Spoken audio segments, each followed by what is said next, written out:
Why is Ghana called the gateway to Africa? Does it have an actual big gate that leads into Africa? Well, not really. Ghana is called the gateway to Africa because it opened the way for Africa's connection to the world.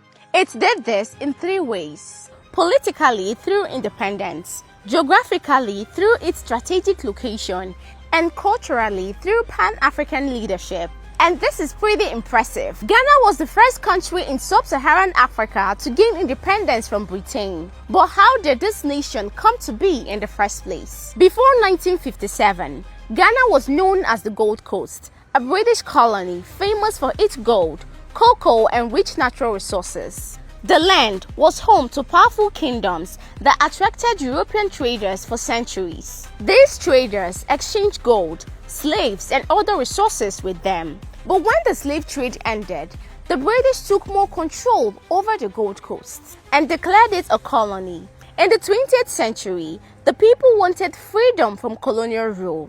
This gave birth to the nationalists who stood up to the British rule. At the heart of it was the great Dr. Kwame Nkrumah. Alongside him were the famous Big Six. They organized protests, strikes, and negotiations until finally, on March 6, 1957, the Gold Coast was reborn as Ghana, named after the ancient Ghana Empire. But they still had to deal with decisions every new country usually faces. Who would design their flag, and what would be on it? This is the Ghanaian flag. It was designed by Theodosia Okoh, not just to be colorful, but also to tell a story.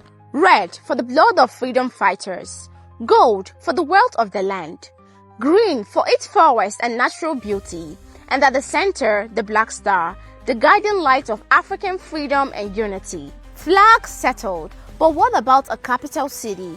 The British had already made Accra their capital in 1877 because it sat right on the coast and it was easy for trade and communication. After independence, Ghana kept Accra as the capital and it grew into the heartbeat of the nation. So when you think of Ghana, think of courage, unity, and leadership. The land that lays the touch of independence in Africa. For more amazing stories about Ghana, follow Nala Loves Ghana right now.